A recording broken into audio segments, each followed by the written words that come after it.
Clerk will call the roll. Glenn Whitley, County Judge. Here. Roy Charles Brooks, Commissioner Precinct 1. Present. Devin Allen, Commissioner Precinct 2. Here. Gary Dickens, Commissioner Precinct 3. Here. J.D. Johnson, Commissioner Precinct 4. Here. Constitutes a quorum. Thank you. Our invocation today will be delivered by Robert Carter, Tarrant County. Maybe. He's coming.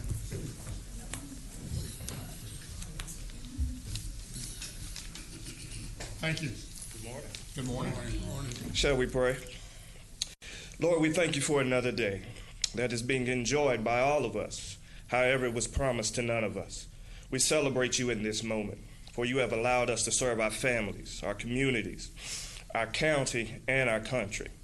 We are thankful for the influence that the canonized 66 volumes have had on your people. We pray that the love found in those volumes is amplified in the hearts of all people and bring us together in perfect pitch of harmony. We pray for peace across the land, near and far. We speak an end to the embers of conflict that try to ignite around us, to the small foxes that aim to destroy the vine, and all manner of evil masked in a soft voice and an influential smile. Allow those with pure hearts and right intentions to be our voice. We charge this over our elected officials and over those who act on their behalf, that each decision will be carefully considered and the best interest of everyone impacted will be the weight of their choice. So, Father, in conclusion, it is by your authority that I speak to every infirmity that presents itself in this gathering. Now, therefore, be it resolved that in this court today your assignment has been canceled and we declare the people are whole. In Jesus' name, amen. Amen. I pledge allegiance to the flag of the United States of America and to the republic for which it stands, one nation, under God, indivisible, with liberty and justice for all. Honor the Texas flag. I pledge allegiance to thee, Texas, one state, under God, one and indivisible.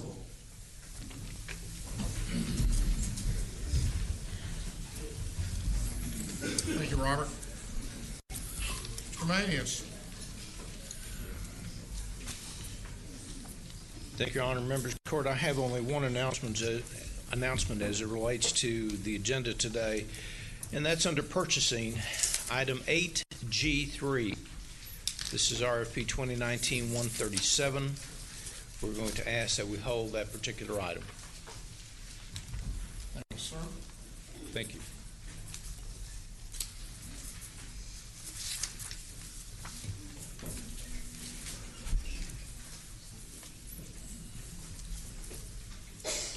Court members, you have before you the minutes of our regular meeting of May the 7th.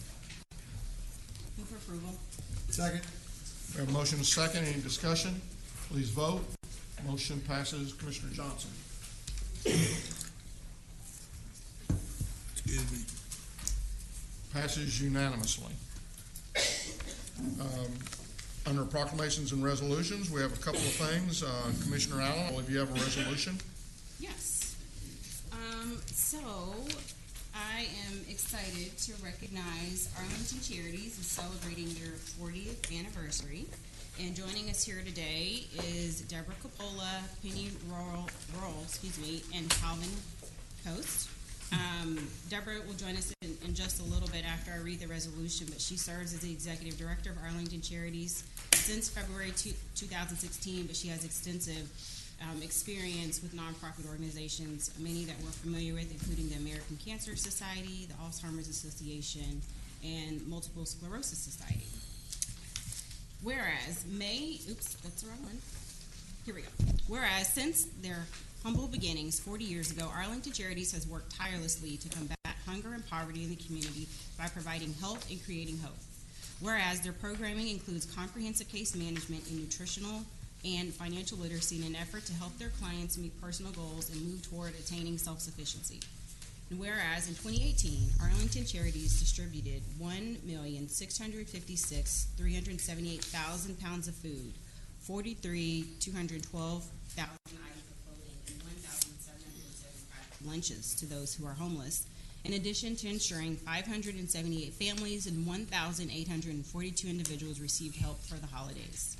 And whereas they also expanded their senior program through a partnership with HandyTran in order to make sure that those with mobility issues were able to visit their location and make personal selections at the food pantry. And whereas while innovative programs and partnerships help them meet the diverse and evolving needs of the community, Arlington Charities believes that their volunteers are the lifeblood of the organization, and in 2018, their volunteers provided 7,937 hours of assistance. And whereas Arlington Charities depends on their dedicated volunteers, and without them, they would be unequipped to provide the quality of service that their clients have come to expect. And whereas Arlington Charities and their incredible group of volunteers continue to make a difference in the lives of their clients and go above and beyond to help meet the needs of the community. Now, therefore, be it resolved that we, the Commissioners Court of Tarrant, do hereby recognize Arlington Charities on the occasion of their 40th anniversary and commend them for their 40 years of service to the community. In witness whereof, we are hereunto set our hands and cause the seal of Tarrant County to be affixed this 14th day of May 2019. And with that, I move for approval. Second. We have a motion and a second. Any discussion? Please vote. Motion passes unanimously.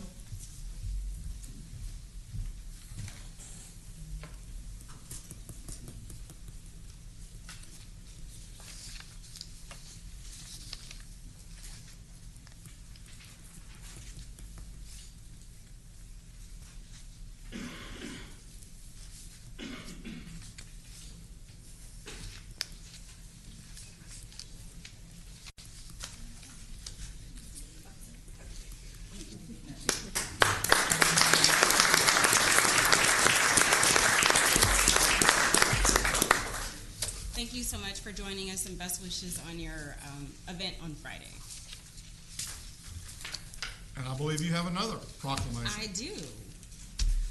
So, first I want to say happy belated Mother's Day to the mothers out there, and for those of you that celebrated your mothers, those that are still here with us, and of course those who passed on. And we're recognizing National Women's Health Month and Women's Health Week, which Women's Health Week started on Mother's Day. So I know all of us up here, that we are policy wonks. I'm going to read a little excerpt from Women in Public Policy. This particular edition was published in 1999. There's an update in 2005. But, and why I'm mentioning that will make sense in just a minute. Few areas of public policy in the United States are as complicated as those concerning women in healthcare, or as illustrative of the relationship between culture and public policy. The complexity derives from a number of interrelated factors, including society's attitudes towards health and healthcare, differing views of the proper relationship between the government and free market forces in the provision of healthcare, and the changing image of women in society. Moreover, health issues raise fundamental questions of justice. To what extent are individuals responsible for their own health? To what extent should society as a whole assume responsibility for health-related expenses? Such questions become even more critical when the focus is on the concerns of women in health policy. Women not only have the burden of childbearing, but are penalized in some respects because the average woman is healthier and lives longer than the average man. Women also experience discrimination in that they are frequently denied access to better paying, more powerful positions in health professions. To this day, women must deal with attitudes and health policies that have yet to recognize the particular needs of women. Whereas May is National Women's Health Month, and the 20th annual National Women's Health Week kicked off on Mother's Day and is celebrated through May 18, 2019. And whereas, although men have more heart attacks than women, women are more likely to die within 1 year of having one. And whereas heart disease is a leading cause of death for women in the U.S., and almost 2/3, or 64% of women who die suddenly of coronary heart disease have no previous symptoms. And more women than men die of stroke each year, even though the stroke rate among men is higher. And whereas women experience depression twice as often as men, and deaths from prescription painkiller overdoses among women have increased more than 400% since 1999.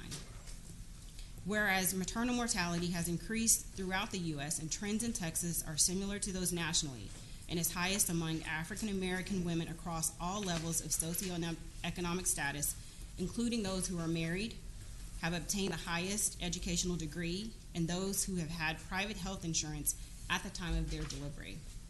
And whereas about 1 in 4 Texas women of reproductive age do not have health insurance, and Texas has the highest number of uninsured under age 65 at over 4 million people. Now therefore be it resolved that we, the Commissioners Court of Tarrant County, do hereby proclaim the month of May as Women's Health Month in Tarrant County, and further we reaffirm this county's commitment to increasing access to quality, affordable health care, collaboration for a robust healthcare infrastructure, and educating our residents on how to achieve better health outcomes.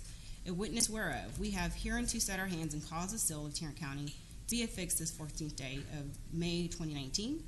So I'd like to thank my colleagues for all of the initiatives that you have addressing women's health, all of the work that the community is doing, also JPS and our public health department. And with that, I move for approval. Second. We have a motion and a second. Any discussion? Please vote. Motion passes unanimously. And you don't have anyone to, No, you're not, just putting it out there. just putting it out there.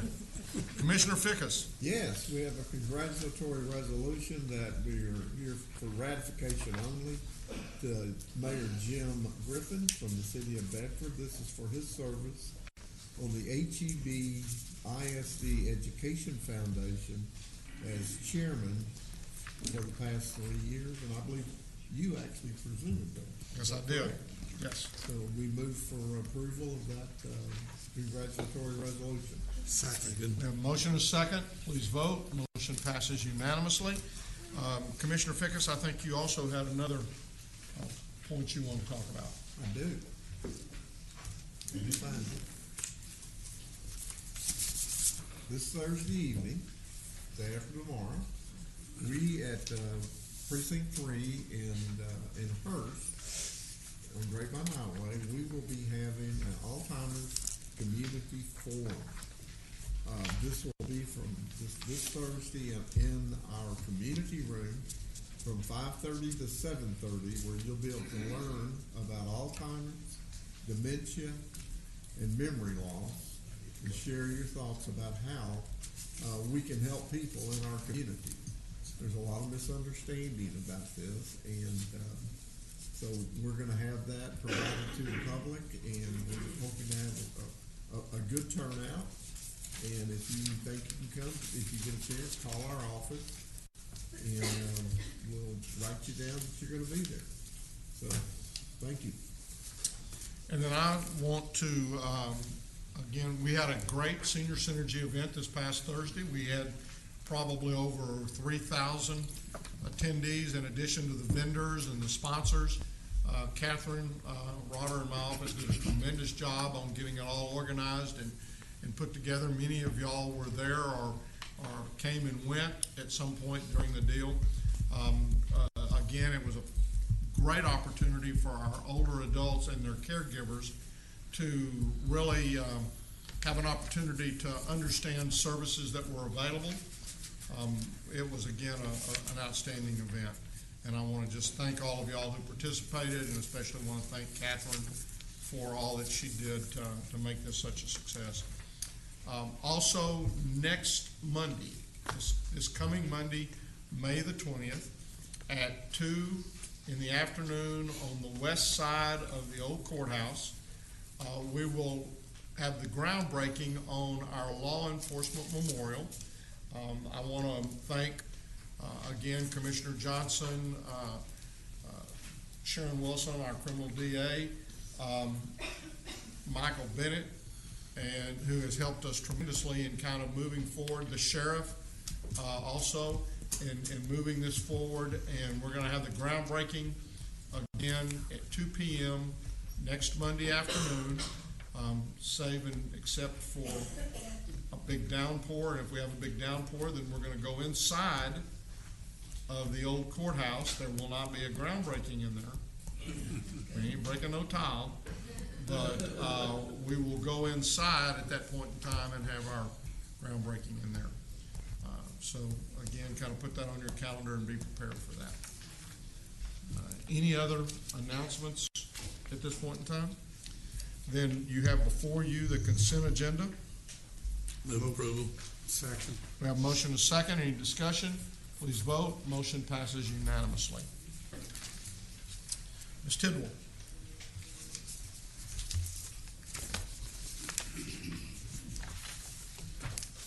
We have 3 items we're asking the court to consider this morning. The first is the approval and release and substitution of depository collateral in the amount of the $21,670,000 as outlined in your court communique. Second. We have a motion and a second. Any discussion? Please vote. Motion passes unanimously. Thank you. Next, we'd ask the court to receive and file the Tarrant County financial statements for the 6 months ended March 2019. Move approval. Second. We have a motion and a second. Any discussion? Please vote. Motion passes unanimously. And finally, we're asking the court to receive and file the quarterly investment report for the period ended March 31st, 2019. Move for approval. Second. We have a motion and a second. Any discussion? Please vote. Motion passes unanimously. Thank you, Renee. I move to receive and file the personnel agenda. Second. We have a motion and a second to receive and file the personnel agenda. Please vote. Motion passes unanimously. Thank Good you. to see you, Ms. Good Glenn. morning. Good morning, Ms. Glenn. Come on down, Ann. How are you? Doing fine. Good morning, everyone. We have one item for your consideration today, and that is to receive approval to submit a grantee user account request form for Grant Solutions. We had a retirement, and so we've got to start a whole new account to have someone else be able to manage our federal reports. Move approval. Second. We have a motion and a second. Any discussion? Please vote. Motion passes unanimously. Thank you. Thank you. Mr. Beecham.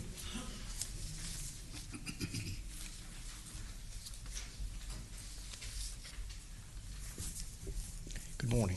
Good morning. Judge Whitley, thank you for saving me $1 this weekend. I'd planned to go to Family Dollar and buy you a whisk broom since we didn't sweep you, so thank you for that.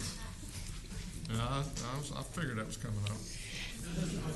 We have 6 items for your consideration this morning. Our first item is a bid award recommendation for RFP 2019-003.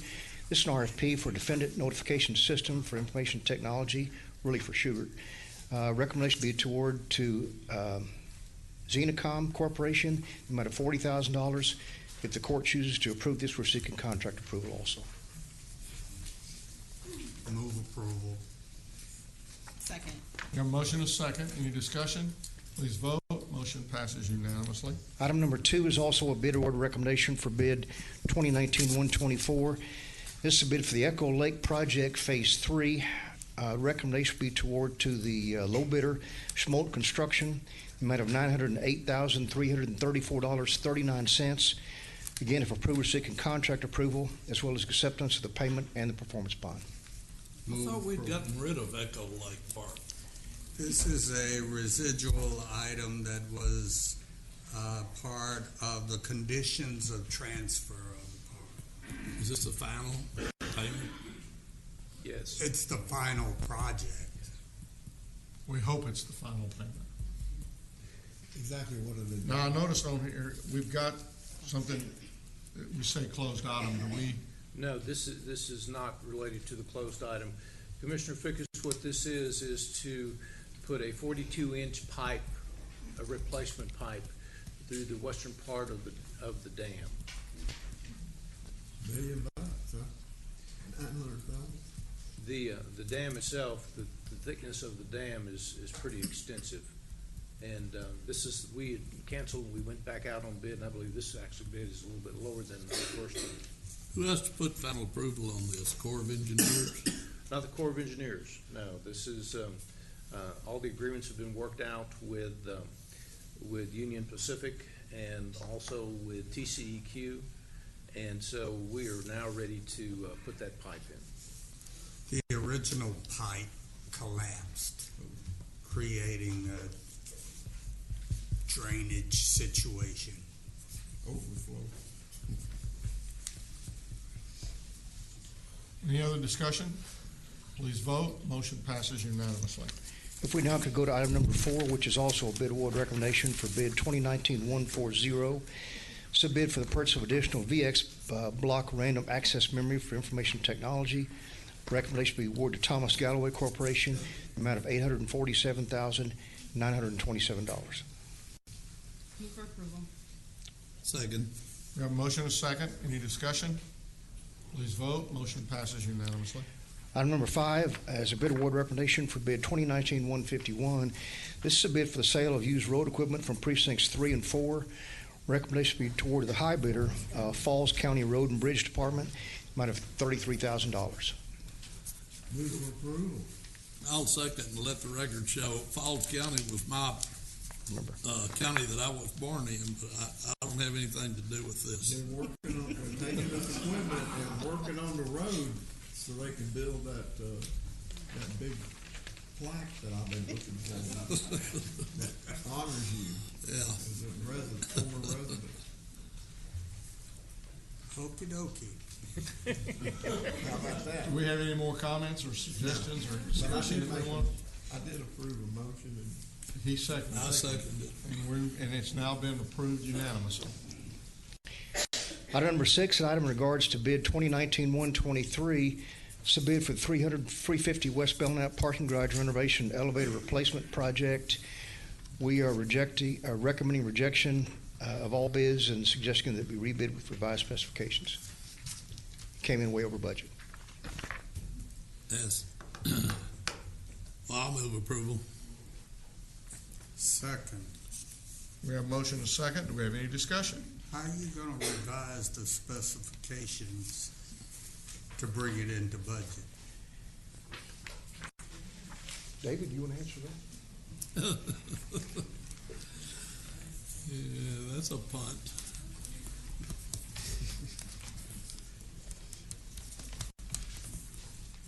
My understanding is we had one of the bidders who didn't sign their addendum, correct? And we'd like to take it out to rebid and take a look at the specifications as well. It sounds like a lot of facilities type deal. You could have said that. Has someone told you that the elevators in this building were not working this morning? Yes. Thank you. don't say too much. David's been trained well by them attorneys. Never say anything more than what they ask you. He answered my question. Any other discussion? Please vote. Motion passes unanimously. Our last item is an item in regards to RFP 2019-145. This is a request for proposal for full-body rapid digital radiology system for the Forensic Path Lab. We are recommending rejection of the 2 proposals that we received and ask that we be able to rebid with revised specifications. Move approval. Second. We have a motion and a second. Why do they need something rapid? Those people ain't going nowhere. No, sir. You're right. We need answers rapidly.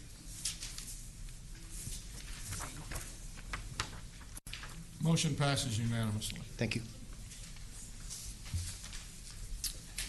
Appointments.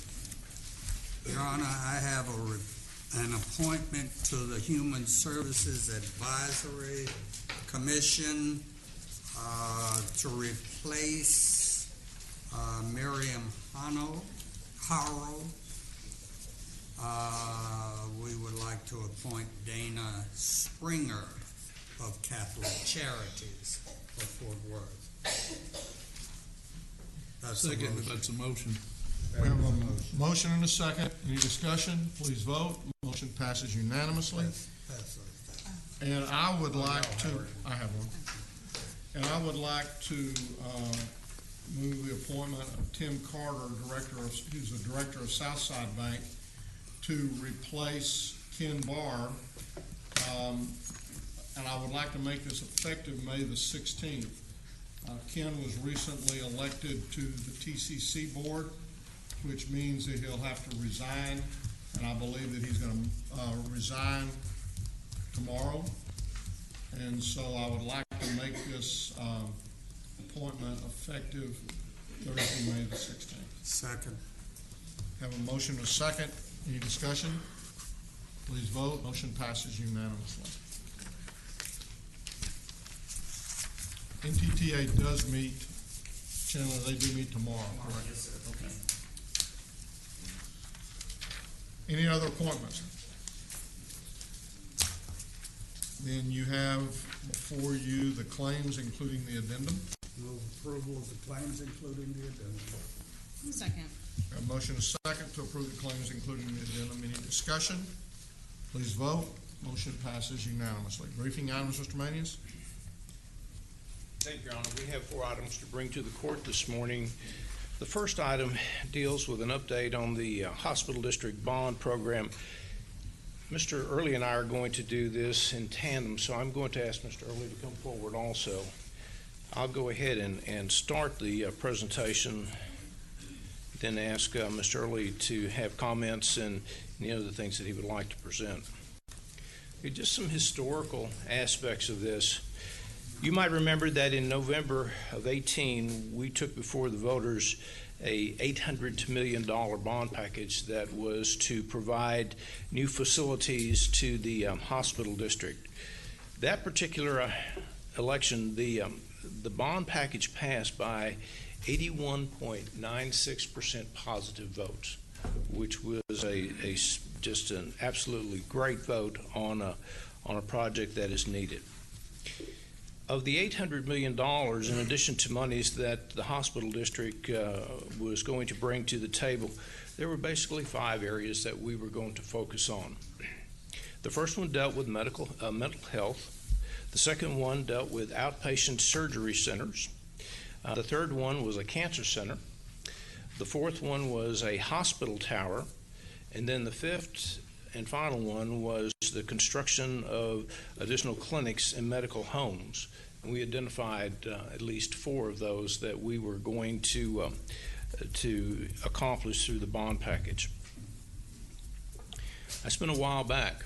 It's been a little over 6 months since the election. And what I would like to do today is to give you an update to tell you some of the things that we've been doing on this particular program, and basically why we have not done more, and I think there's a very good reason for that. So, what are we doing now, and what have we accomplished? We have established an ad hoc strategy group that consists of 5 individuals. Those individuals include a member of the Hospital District Board of Managers, which is Trent Petty. We have 2 members of the Commissioner's Court that we've asked to serve on this. There would be Commissioner Brooks and Judge Woodley. Mr. Early is on that committee, and they've asked me to be on that committee also. So the purpose of that committee really is to begin developing a strategy to be presented to the Commissioner's Court and the Board of Managers as a starting point to moving forward. And we talked a little bit about why we have slowed the project down just slightly. You might remember that when we developed the bond package, the directive from the Commissioner's Court was that we construct these 5 projects, and that did not include an increase in the tax rate. And with that understanding, we went forward. Currently, and at the time that we passed the bond package, the rollback rate for the hospital district, as it is for the county, is 8%. And so with the legislature coming into session, some of the first bills that were introduced were revenue caps that could potentially affect this particular project. We now know that the legislature is considering a 3.5% revenue cap. In one of the chamber's versions, the hospital district is exempt from that. In the other one, the hospital district is inclusive of that. Which one is inclusive? Senate? Yes.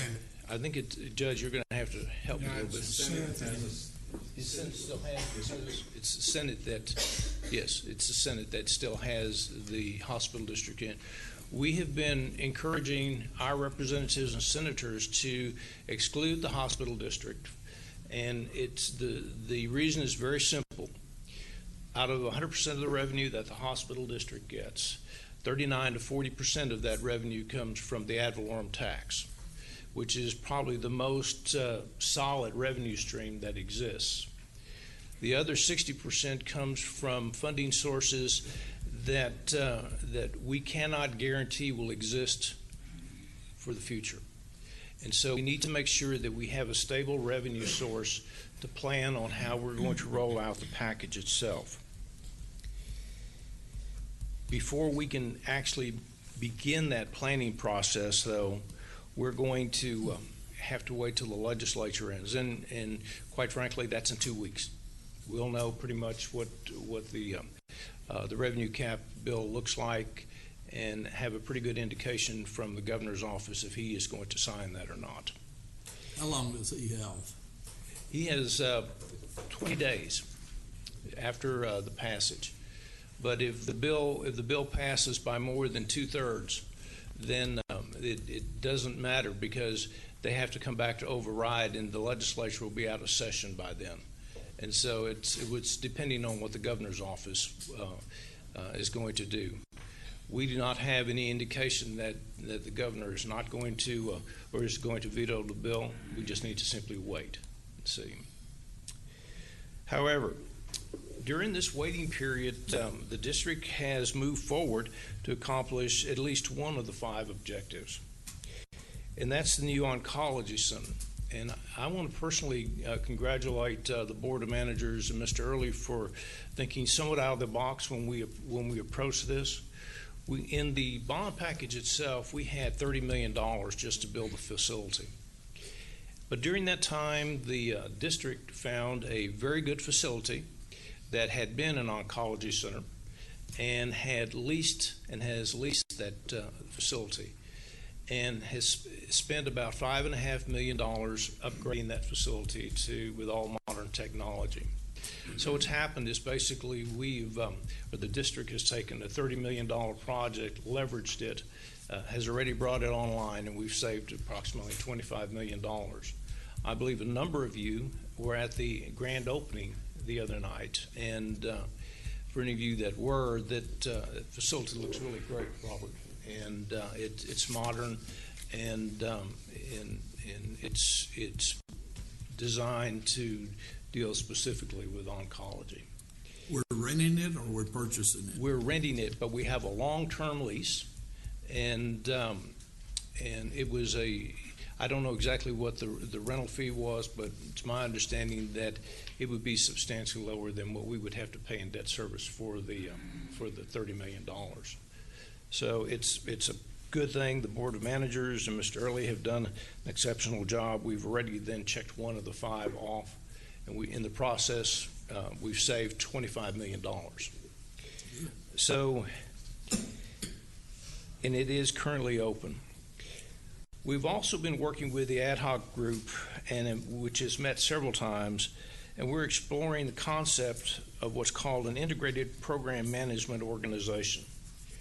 And what an IPMO is basically an approach where that we have a management group that we will be, if the Commissioners Court and the board decide to move forward, we'll go out on bid or an RFP on this, a management group that will assist the 2 governing entities in not only moving through the construction process, the planning process, the finance process, and other elements that are associated with the total package.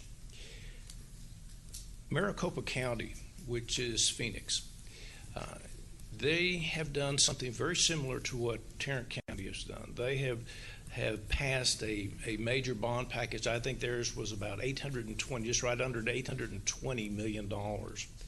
And they use this approach to manage the development of the program itself and to the actual construction. And so we wanted to look at just how that might be something that may be beneficial for us. I will tell you internally, I don't believe that the county, and Mr. Early can speak for the hospital district, but we do not have that capability in-house, and we have to go out for that. It's not a good thing for us to have that capability in-house because we simply don't do these type of projects that often. So is it going to function as project management?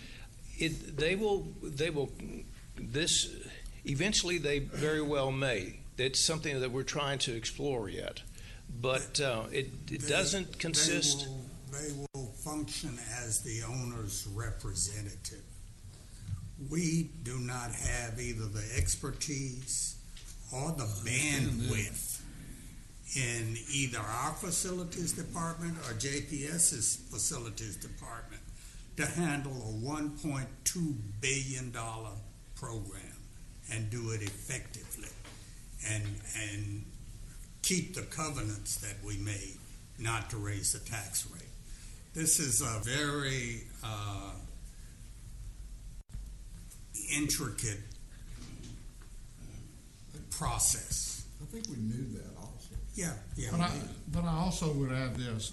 I think this court will ultimately decide to what extent that they would be involved in the actual project management. Because I will tell you, as I'm sure many of y'all had a lot of people come and talk. And some of the folks who have come talking or discussing this position have said, we're more at the global, we're more at the big thinking level, at the 30,000 foot level, and don't really want to get into the individual, owner's rep project management type of a deal. Others have said that we can do both, and I really believe that that's, again, I still look at this whole thing as in 5 or 6 different phases. And so I'm not ready at this point in time. Maybe we have somebody who will help us do forecasts and do things like, try to prioritize what building we might go into or what services we might do first in an effort to, again, say we're not going to have to raise the tax rate. But I don't see at this point in time, at least without hearing any presentations, I would tell you I think we've got one person who's going to be kind of our partner in helping us plot through forecasts and what's going on with the federal government and healthcare. But when it comes right down to developing a plan as to once we've decided what building may go first, then I think at that point we as a court will be looking at who the architect's going to be, who the contractor's going to be, and who the owner's rep or project management person will be. And that project management person or owner's rep could be the same for all, or it could be individual by individual deal. And I think that's what the court ultimately is going to make the decision on, and this committee will just come forward with some recommendations. Yeah, we're way too early in going into that type of detail because we're attempting to try to get our arms around the whole process. And so, as I said, it's a strategy group that is going to bring back discussion points for this court and for the board. And then it's going to be the board and the Commissioner's Court that eventually make a determination how we're going to move forward. This group is not going to make decisions that are not going to be coming to this court. It's simply to begin those conversations. So from a timing standpoint, I know we're kind of on hold because of the legislature, but that hopefully that settles out at the end of the month. Of course, it may go all summer if they decide to do other things. But if it does settle out, do you see this as a process that you bring this organization on board within the next 3 to 4 months? Let me try to answer it this way. We're running parallel on 2 areas. First of all, we're waiting for the legislature to tell us what type of revenue caps and if they apply to the hospital district. Second of all, Mr. Early and I and others have been trying to identify experts in this area, and I think that we have simply to give us an understanding of how we might approach this. Not that they would do the work, but just give us some guidance. And we met the other day with several, and one gentleman was with a company that helped Maricopa County lay theirs out. And we have scheduled a meeting of our ad hoc strategy committee for the 28th of this month. and that gentleman and one more will be there just to have conversations. The question that you ask, Commissioner Fickus, is one that we're going to be asking because we really don't have, we want to be successful, so we want to make sure that we do everything right. And so we hope we'll get some guidance and then come back to the court probably the first week or so of June to make a report to you all. Okay. So that's the update that I have. I know that some of you already made some comments. Mr. Early, do you have anything you'd like to add? Thank you, Mr. Manius, and thank you, Commissioner Allen, for calling out JPS in your resolution regarding women's health and the concerns that we have. I appreciate that very much. The one thing I would say is I understand in this process there are numerous pressure points and there are numerous needs and interest. Our focus and y'all's is always going to be patient-focused. And the one thing that I think this court is recognized with is making decisions that are smart for future generations.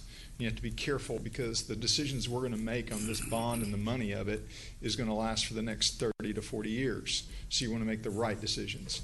And in that, it's not just merely the building of buildings, it's building efficiencies and creating the model which we can sustain. The one thing that we don't want to be in at JPS, and you as a court, nor our board want to be in, is making sure that that mission of JPS stays alive and well. And in that, there's a small window of opportunity to work with our colleagues at THR and HCA and Baylor and Methodist Mansfield and other places to figure out where JPS can best serve the population and best do that within the community we exist for Tarrant County. So those buildings need to consider two things: how you better serve your patients going in the future with the ever-changing world of healthcare, and how you do that to potentially look at offsetting some of your costs so you can keep your mission alive. JPS is not a profit center, and it shouldn't be. It's not its goal. It never has been. But the goal is to keep the mission alive. And in order to keep that mission alive, we need to look at smart projects. So to that point, what we've tried to do, and I appreciate Mr. Manius' comments regarding cancer and cancer cares. Our Oncology and Infusion Center, which we just opened up, not only doubles our size, but gives us the capability to provide not only more care for patients, but advanced care. Because the model that JPS unfortunately had, or the public was used to dealing with, is we saw so many stage 4 cancers because people weren't getting seen in a primary care setting. So it's interlocking. So if we do that, I think we'll make huge differences. So that oncology center has been of vital importance, and we've spent a lot of time making sure that that went right. And I appreciate Mr. Manius' comment on the amount of savings we will have. The other thing that we've spent time on in this process is looking at the Ambulatory Surgery Center. And the action that our board took on last Thursday at their board meeting is they selected an architect just to look at the site for an ambulatory surgery center. Not how many floors it is, not what kind of brick it's going to have, not kind of services that are going to be in it, but we have space right next to our current facility and our current ORs, and we want to ask the question, is that the right spot to put an ambulatory surgery center? And let me tell you the importance of an ambulatory surgery center and why that's valuable.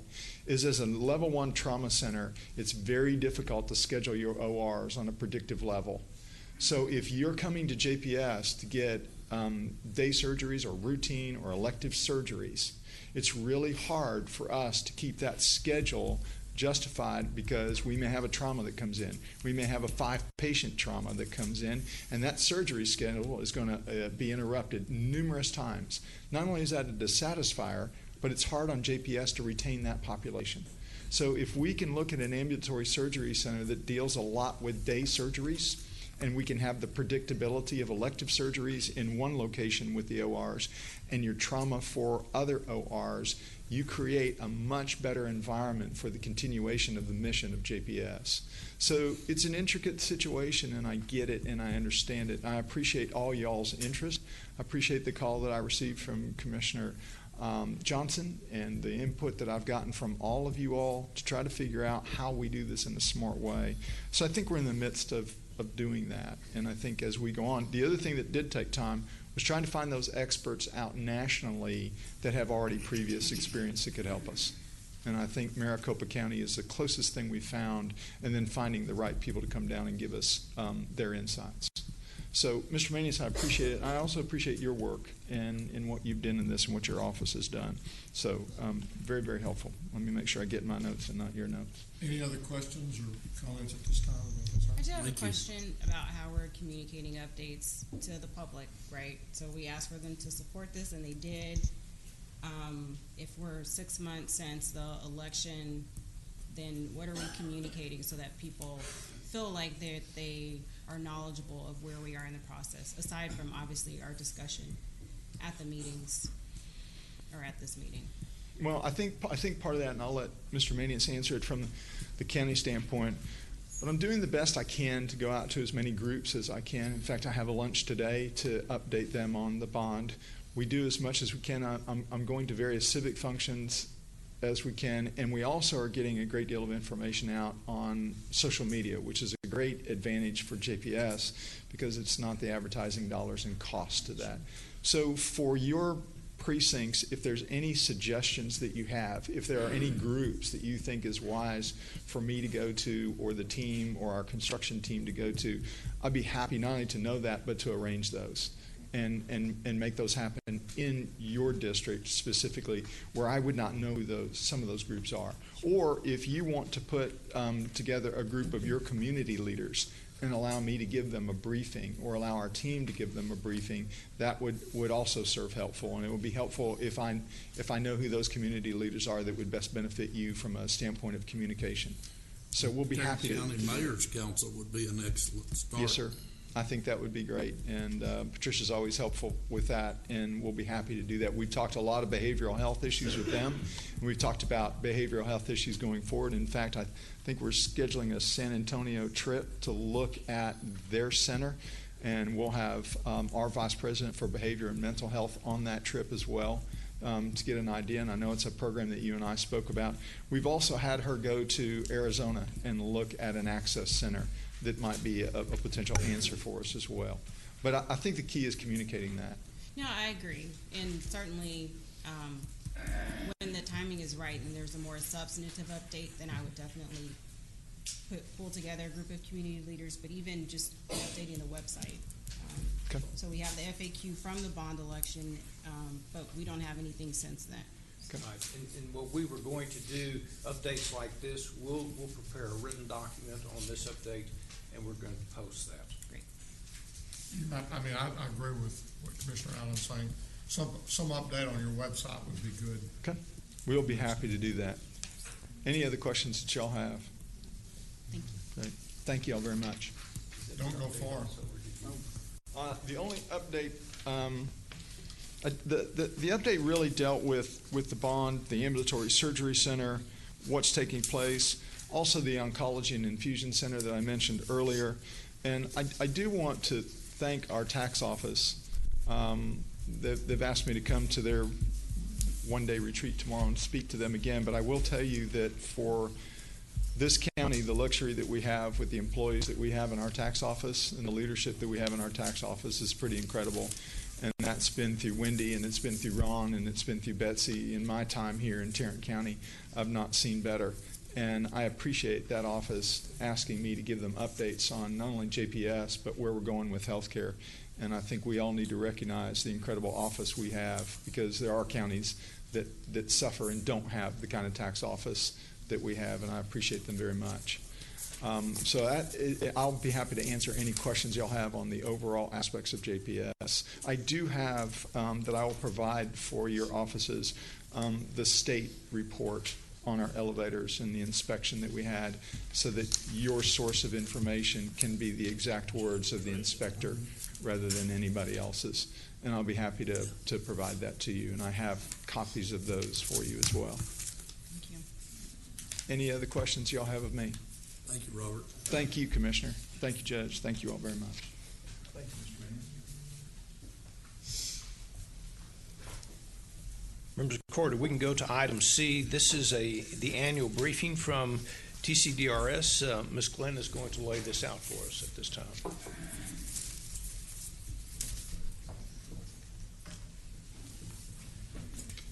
Good morning again. Good morning.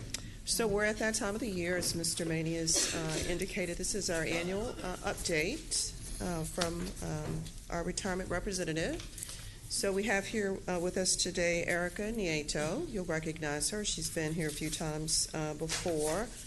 So she'll spend a few minutes talking about Tarrant County's plan. So for most of you, it will be a refresher. She'll talk a little bit about investment returns this past year and then also about funding requirements. So we're not asking for any action today. This is just a briefing item. Thank you. Good morning. Good morning, Judge and Commissioners. How are you? Morning. Good. Thank you for having me today. I am very happy to be here. As you might be familiar with your permission, Judge, we had the opportunity to highlight Tarrant County last month in our State of the System webinar. And we were very excited to highlight that this plan is an example of what continued years of proper planning and strategy will do for you even in an adverse year. So I get to begin my presentation with that. I do want to ask if is this how there we go. So to begin, I'd just like to highlight briefly a review. Commissioner, it's your first opportunity for me to speak to you today. I'd like to give you an overview of who we are as a system. And we do serve more than 780 employers. That includes all the counties in Texas except Motley. And we have districts that are governmental entities that continue to join us each month. With the $30 billion asset portfolio, I will talk to you a little bit about how that performed in 2018 and where we see ourselves headed this year and future forward. And as a system, all of TCDRS is nearly 90% funded. The way we work is our structure is that over time, employees are saving for their retirement. And while they're doing so, they're depositing into their own accounts. What's unique about this is that their money is not funding any other account but their own, and it happens over the course of their career. By state statute, their accounts are earning 7% compound interest during that time that they're making these deposits into their TCDRS accounts. At retirement, when they reach eligibility status, their money is matched at 200%, and they then can retire on a lifetime benefit with that match. Now, system-wide average is 200 for TCDRS if you're curious on what other counties and districts have matched. In our range by statute, the match can begin at 100 and go as high as 250. It increments of 5%, and that is an annual adjustment that decision makers can make each year. When I took a look at Tarrant County in particular, your employees' average age is about 45 years, with 12 years of TCDRS participation, but again, this is just on an average aerial view, and your retirees are about 61 years of age. When I look at the account benefits that they've accumulated in deposits and interest over time, you're looking at just over $32,000 at Tarrant County. This information I always like to share each year because when we look at people who live in Tarrant County zip codes, so that means not just Tarrant County employees, but all the districts we have with retirees with the zip codes in Tarrant County, we've paid out in 2017 $66 million. And what's interesting about that number is that when we do economic impact studies, and our protocol is to do one every 4 years, we show that 96% of people are staying in Texas, which is a reflection of where this money is coming back into your local economies as retirees of Tarrant County. When I take a snapshot of your benefit levels, these are the elements that this decision-making court can adjust on an annual basis. Employees are currently depositing 7%, but that can always be adjusted to 6, 5, or 4, because as statute, it's from a range of 4% to 7%, and when the decision comes from the court, it applies to everybody because we don't have tiers, so everybody here pays 7% into their account. The employer match, as I mentioned, begins at 100 and goes as high as 250, system-wide average being 2 here at Tarrant County as well. And your vesting is 8, which is also system-wide average. The option for this change would be one way, and that would be down to 5 years of vesting if you so choose. but that is non-rescindable, so if you were to lower your vesting to 5, it'd be there permanently. And the eligibility rules that stand today are age 60 with an 8-year vest, your rule of 75, which is when we take their age plus their years of service, and when combined together and equal 75, then your members become eligible, and then 30 years of service at any age. The only change you can see among those three would be to lower the vest, as I said, from 8 to 5, and to take your 30 years of service down to 20. Those would be the two opportunities you would have to adjust eligibility rules in our system. I'd like to take a moment to just highlight the range of our portfolio. We are very diverse across and within asset classes for a reason. Our history shows that we have exceeded our benchmarks, standard benchmarks that we compare ourselves to when we look at general markets. In 2018, we did have a negative experience. That is, however, part of the way our portfolio will perform. We understand that with our goal of 8%, we will exceed that in some years, and we will not make that in some years. Therefore, we have designed a risk tolerance that is monitored by internal investment officers and external investment officers overseen by our Board of Trustees. And as long as we remain within that risk tolerance, our portfolio is performing as expected, even when we have negative years. I have an image here of that risk tolerance with the gray bands. You'll see it's plus or minus 12 of our goal of 8%. And the 2 years that it exceeded that benchmark is what everybody remembers of the Great Recession of 08 and the subsequent recovery of 09, of which we fully recovered from back in 2014. You'll notice here the estimated returns of -3, estimated because when these numbers were released during our State of the System webinar, we still were waiting on some final results of private equity. They did perform very well, so our true return, Judge, is -1.9. Each year, it is our responsibility as a system to perform what is called a summary valuation of your plan. That means our internal and external actuaries study the behavior and the plan experience of not only Tarrant County, but each district and county in our system. And what they do is they look at what happened in a given year. We take a snapshot of December 31st, and they spend the next 4 months, which just occurred earlier this year, of what happened, meaning how many retirees did you have? Did our prediction of how many would retire actually take place? How many actually terminated and forfeited their money by withdrawing their funds? And we take a look at plan experience in addition to our portfolio performance.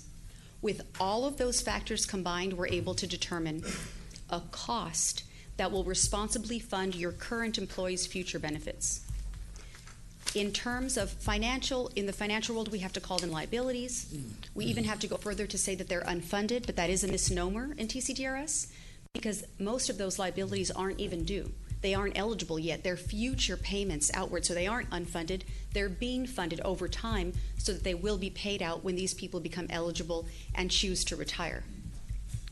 When I take a look at Tarrant County, and we studied your plan, took a snapshot December 31st of 19, they determined that for the year 2020, to responsibly fund this plan, which includes all your current employees' future benefits when they become due, you would owe us 14.11% of payroll, and that's on a monthly basis. However, the strategies that we mentioned in our State of the System that Tarrant County has taken are 2. For 2 years, you made an additional contribution of extra funds that went dollar for dollar toward these future liabilities owed. For 5 years after that, you chose to pay an elected rate. You paid us more than what we required of you to pay. Well, you did so with such a buffer that even in an adverse year when we had a negative return, your rate actually went down. It went from 14.16 to 14.11, which makes my job very easy to come and explain that to you today because that wasn't the message that I have had the opportunity to explain to other districts and counties that didn't have your buffer, which is why we used you as an example. You are not required to pay more than what is due.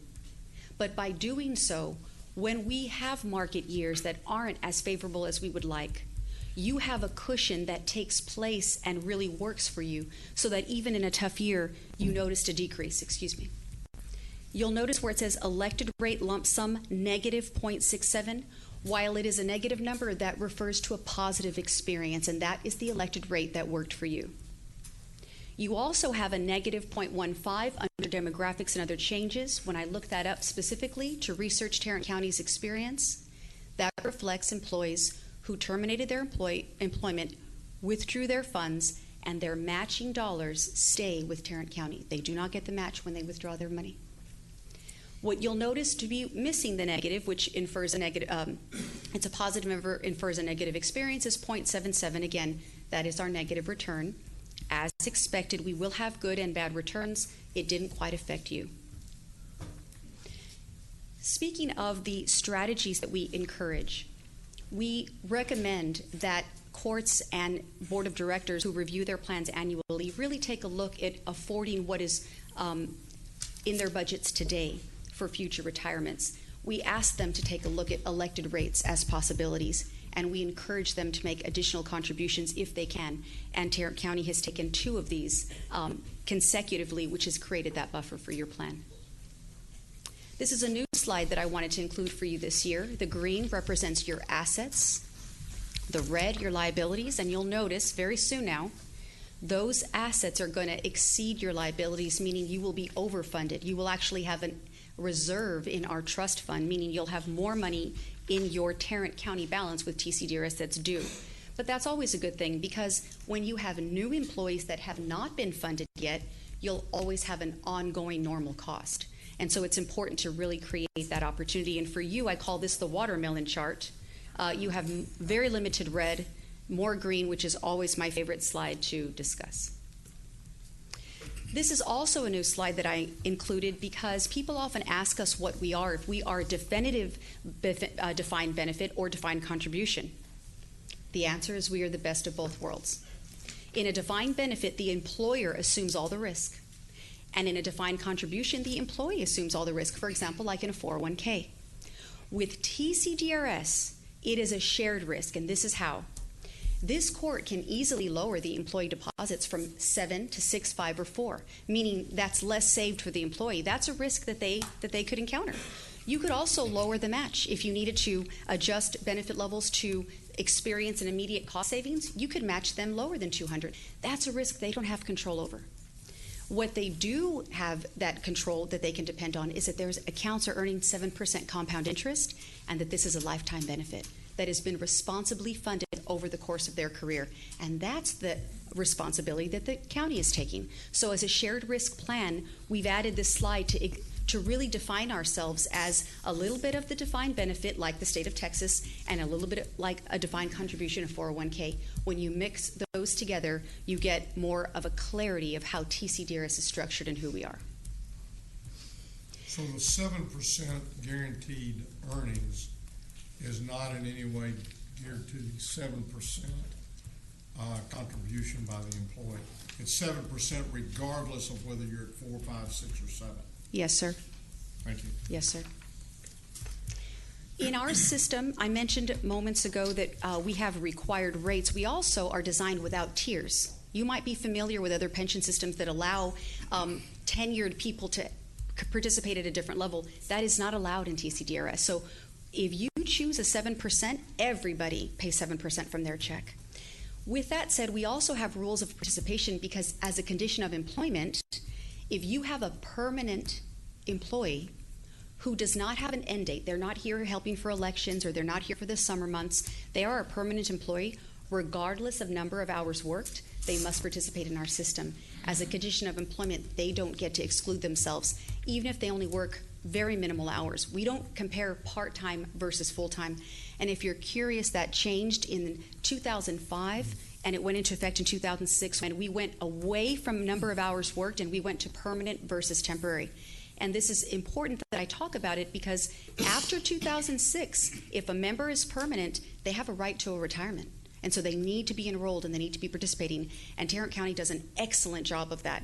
And I give it all the credit to your HR office who just handles this beautifully. But I do include this in my presentations, because I get asked who is required to participate in many cases. And finally, as I close, it's important for me to mention that we are a tax-deferred qualified plan. We follow very distinct rules by the IRS because currently members are not paying taxes. You pay them in retirement. So one of the rules is that if a member retires, it must be bona fide. We can't allow any arrangements that their position is being held or that they have an intent to return. And so we ask the employer, the HR office, when they terminate a member, to verify that it is bona fide, and they do so. Then we also ask that if the grass wasn't as green on the other side and they do choose to come back for whatever reason, that there be a break in service of at least 1 calendar month. For example, if I terminate from Tarrant County in January, all of February must pass before I can even reapply as a new employee. And when I do so, I start a whole new account. My retirement never interrupts itself. That payment is for life. I start a new account, and one day I'll have 2 payouts because the second account is treated independently. The beauty, though, is I never lose my time. So when I start again, of course, I'm already eligible, but I don't have any money in the new account. I just have to work and let that grow, and I can retire a second time. I will say, though, as a representative of the system, we encourage members not to do that, because if you're earning 7% on your money, 7% of a larger number is so much more than cashing it out and starting from zero. So if you really aren't sure about leaving, then don't retire. Perhaps take a sabbatical and really think about it. But you don't want to pull out and miss out on the 7% on a larger salary where the interest really works in your favor. Yeah, well, but just please remember that the county doesn't pay for your sabbatical. Yeah, exactly. You on your own. Is that Very up for true. negotiation? No. Very true. And so finally, as I'm here and invited, thank you, Amber, for inviting me today, and for your HR office, who just is such a joy to work with. It is my opportunity to give my annual update and to personally let you know about conference. I put some information in these folders for you. And with your permission, we'd like to, again, highlight the strength, the progressive strategy of Tarrant County. Personally, I will mention it in a presentation with your permission, Judge, as I speak on day 1 to the General Convention. While, again, by paying what's required, you are already responsibly funding your plan. But by going above and beyond, you can see what happens in adverse years. Not only are you unaffected, but you still perform well. And we want that for everybody. We want everybody to be that confident in a system like ours, one that's very different. Finally, this calendar will show that plan changes are not due until December 16th. While I have not heard any discussion of you having any interest to make any changes, if you so choose to, that includes if you choose to pass a COLA, that it chooses if you need to change the elected rate or make any changes to your benefit levels. I would just need to know with a signature from you, Judge, by December, and we can make sure that goes into effect for January 1 of 2020. And I think the one thing we've said, we've done the COLA in the past, later, after budget, but this last year, and I want to hopefully continue that in the future. We want the COLA done at the same time, if we're going to do one, at the same time as budget, so that we know exactly what the cost is for that COLA as we go into that process. Any other question? I still would. I've got a question. Yes, sir. Go right ahead. This presentation on the front indicates that the plan is 88% funded overall.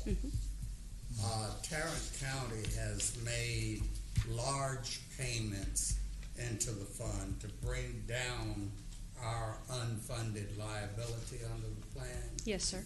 Yet we're only at 87.6% funded. How can that be? Well, when we started off, we were at 78% funded.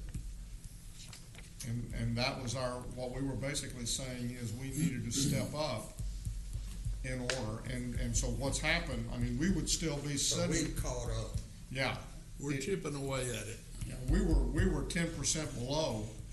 And in fact, when they would come prior to this time, they were still averaging 86, 87%, and we were in the high 70s, and we said we need to step it up.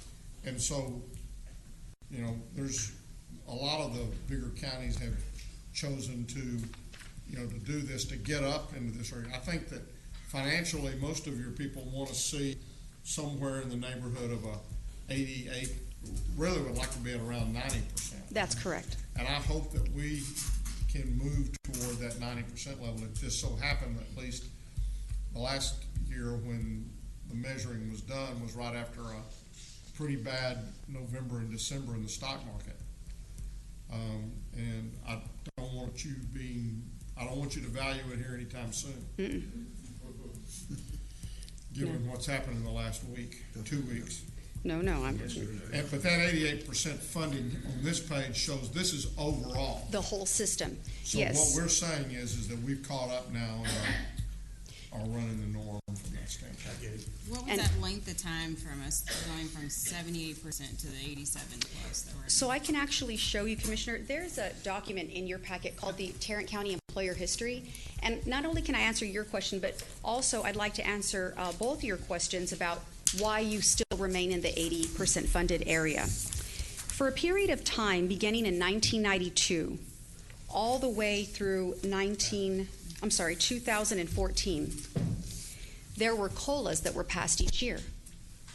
To pass a benefit increase that is also considered a COLA, that comes with a cost. If it is not pre-funded, it's amortized over 15 years.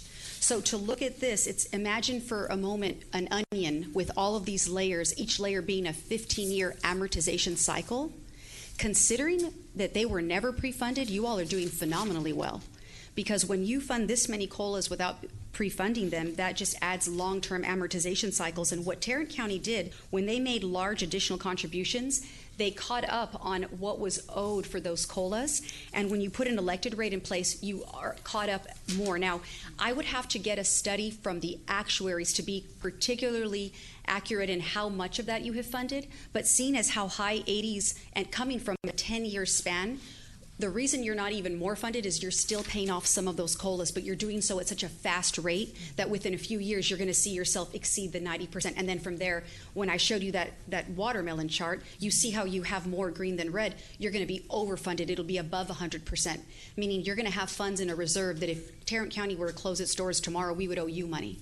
That's how that works. But you are still paying for previous benefits that weren't pre-funded, and you did so at an aggressive strategy so that the funding has really taken care of itself faster than a 15-year layer upon each year.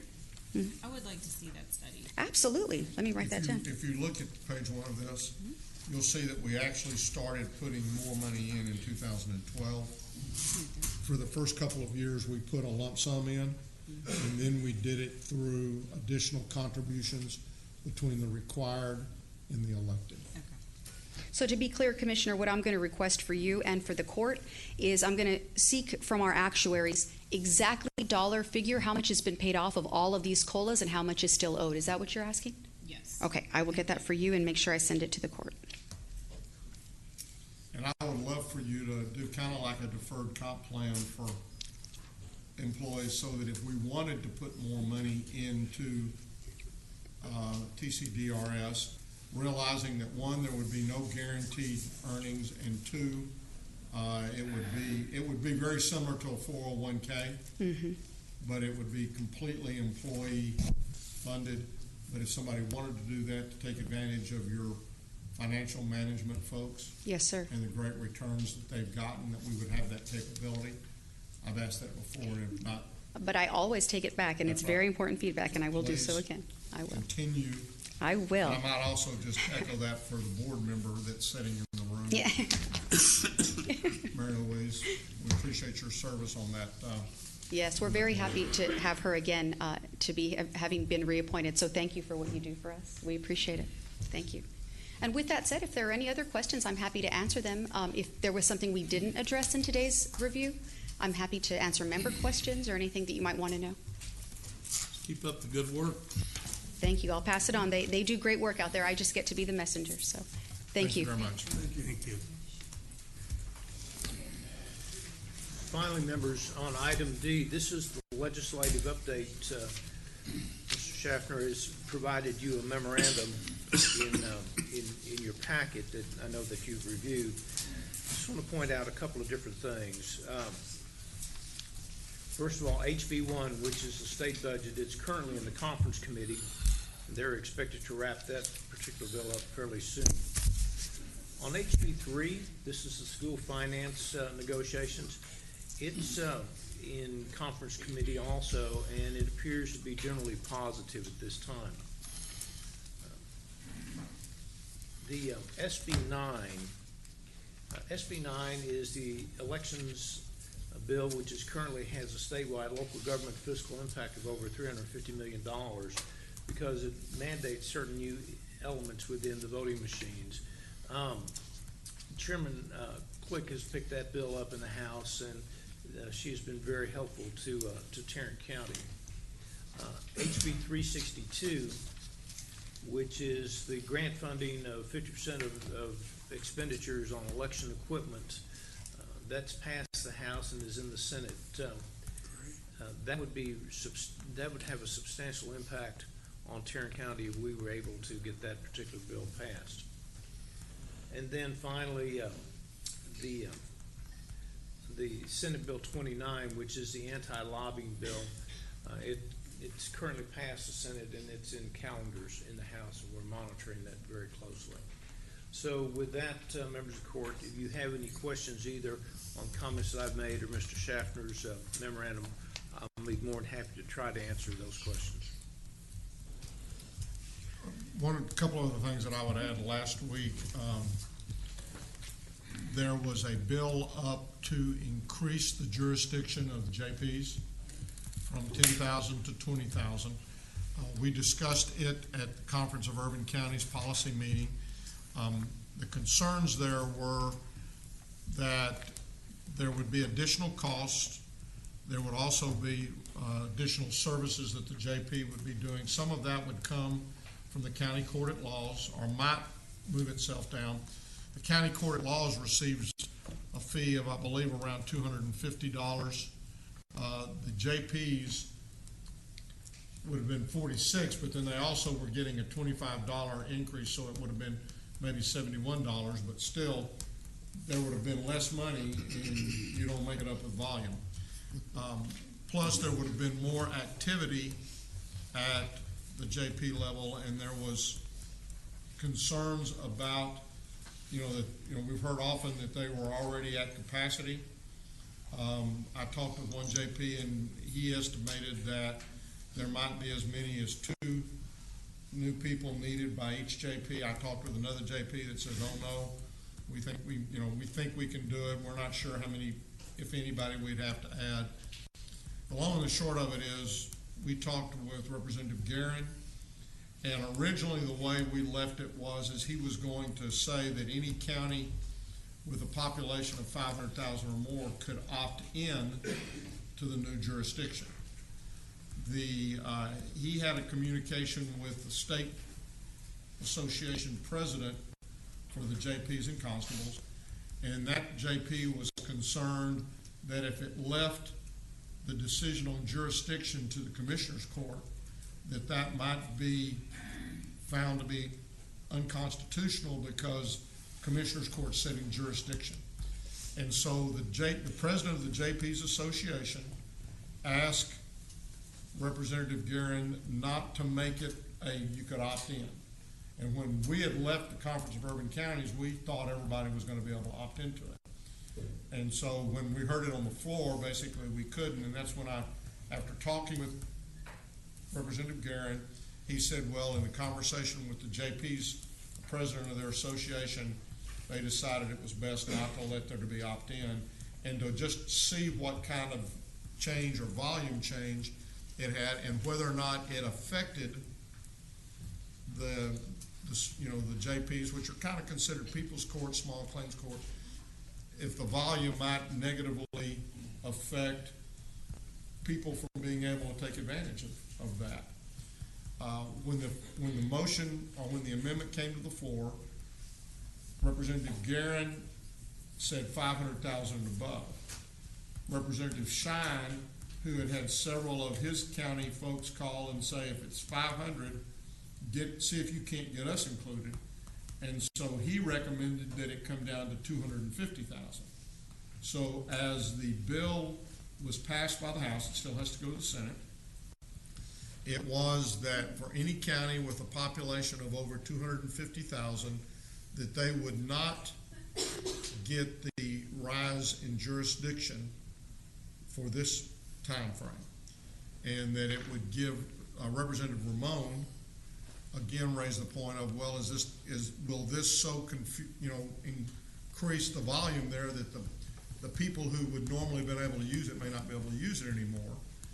And so it was kind of the final decision was, let's look in 2 years, let's see how it works in the rural counties, and then make the determination. As it stands right now, the $25 increase is still in the bill, and we all get that.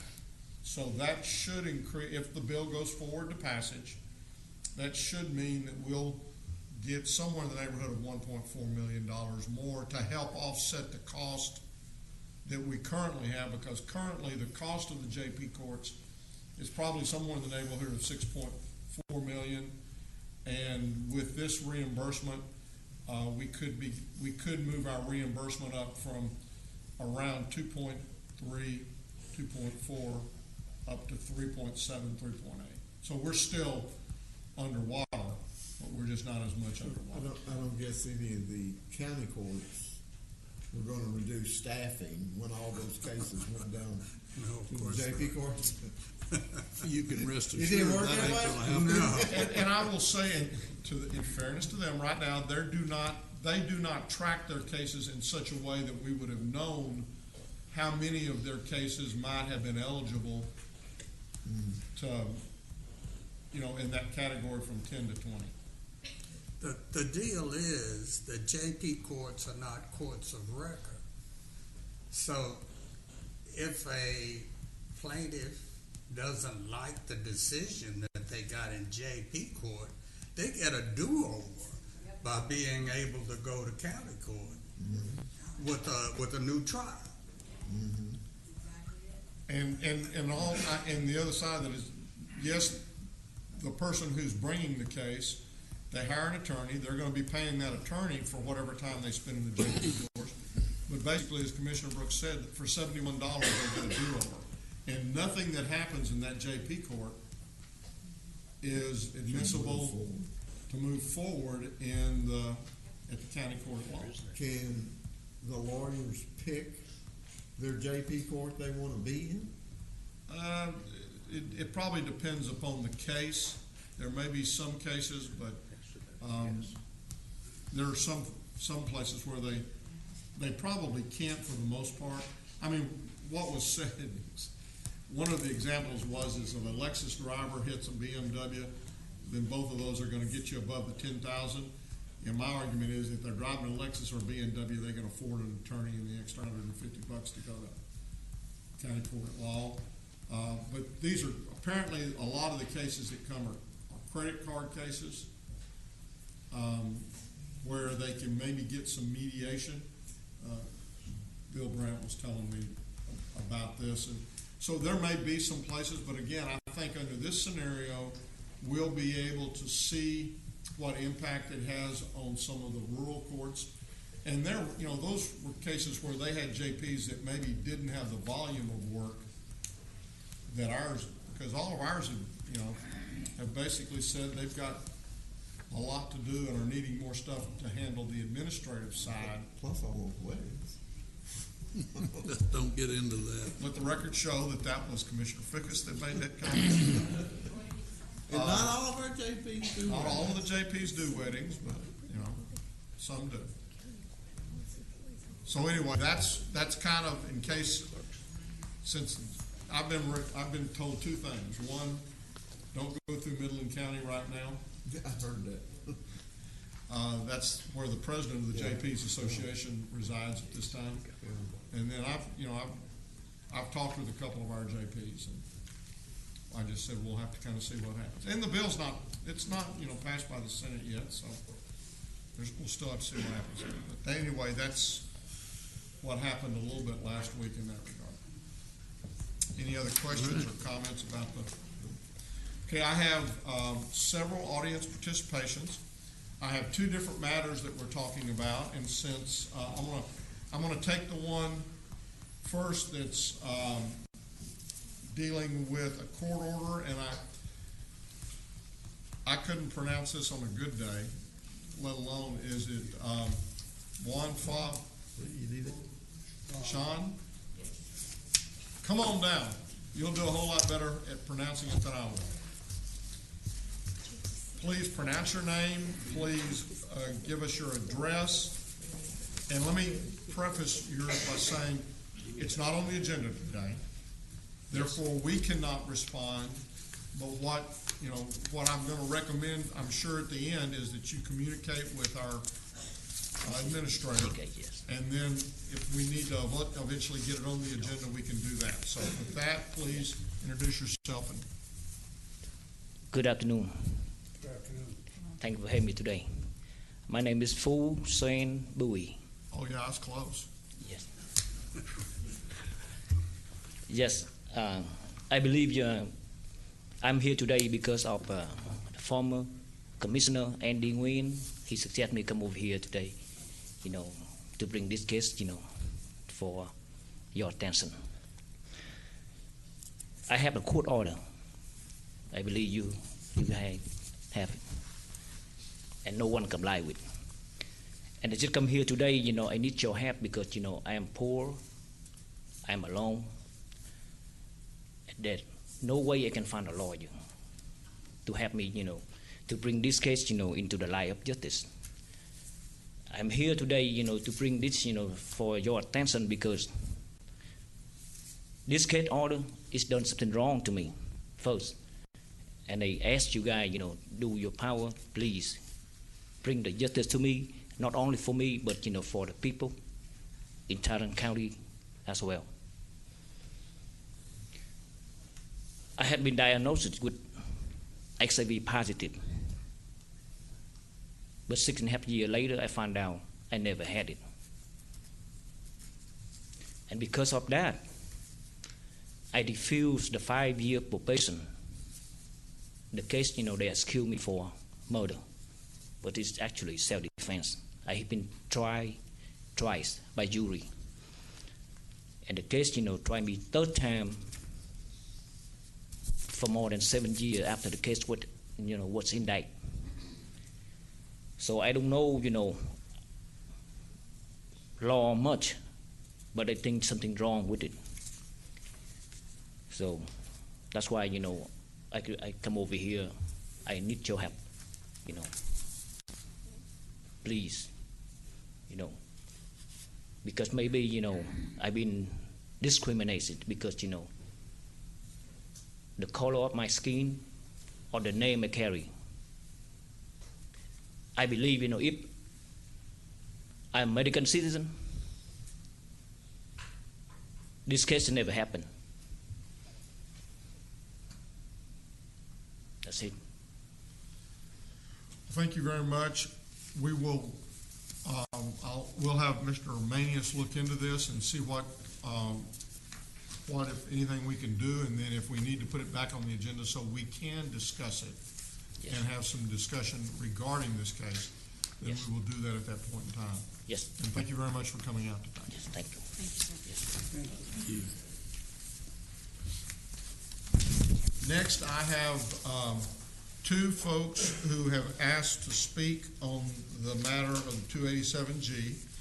I also have 1, 2, 3, 4, 5, 6, numerous 7 who have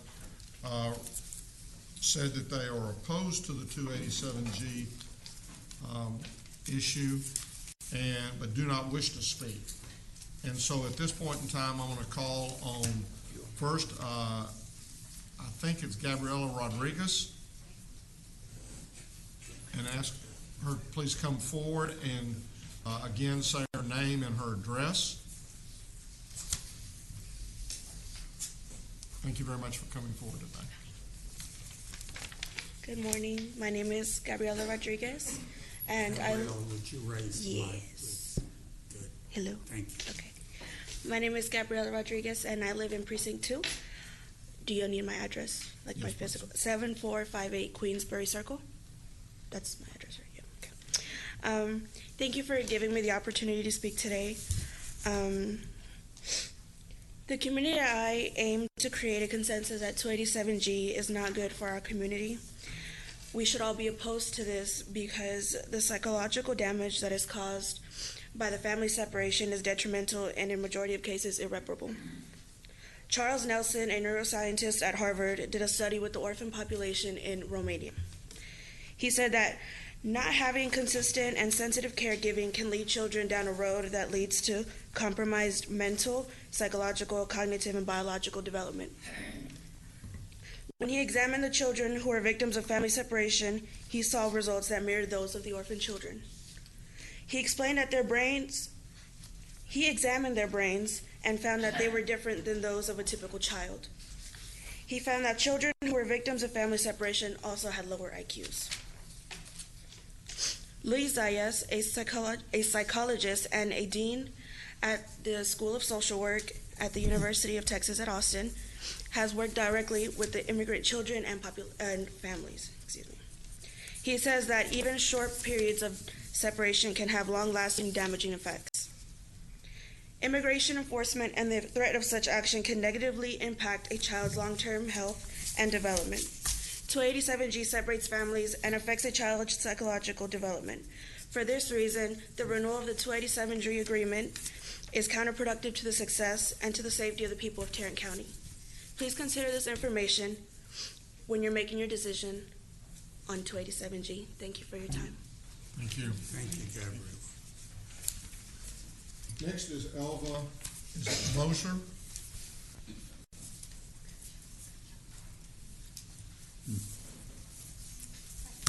Thank you very much.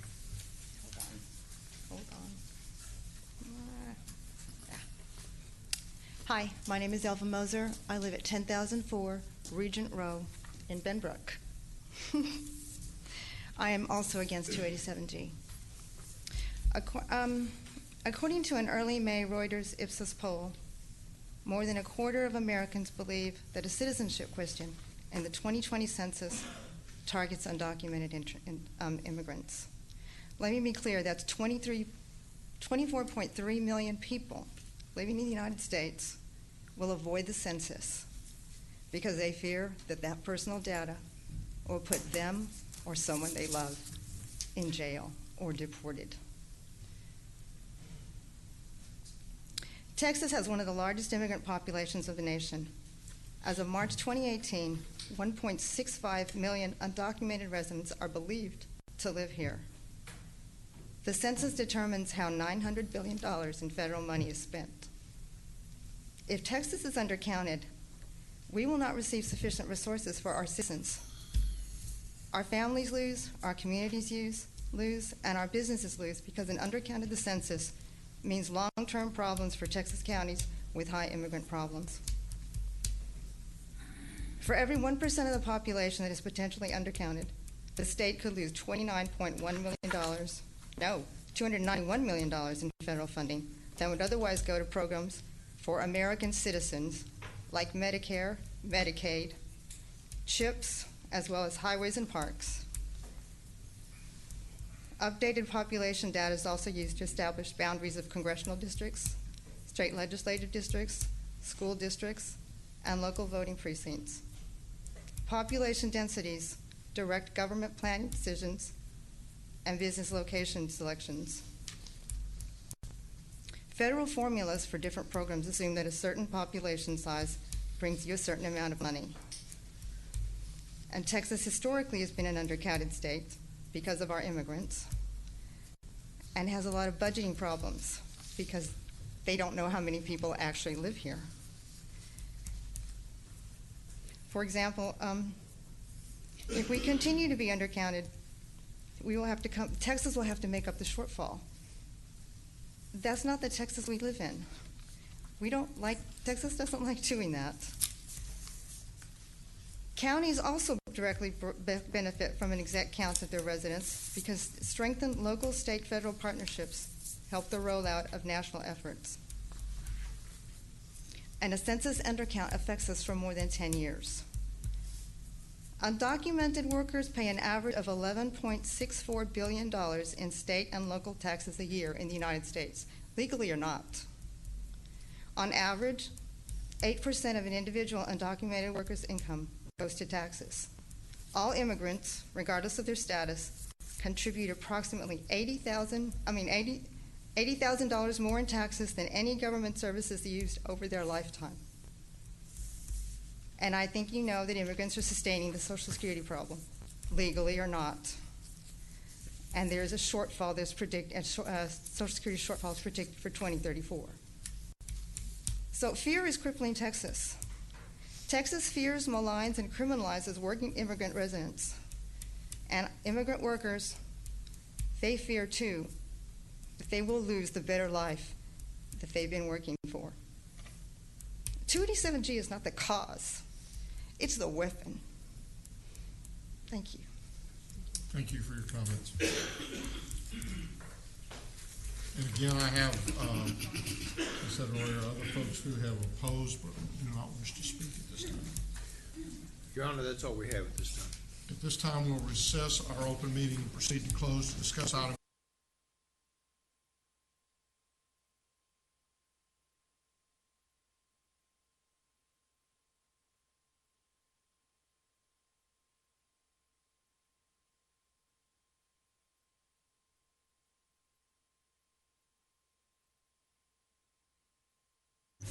This is cruel and unusual.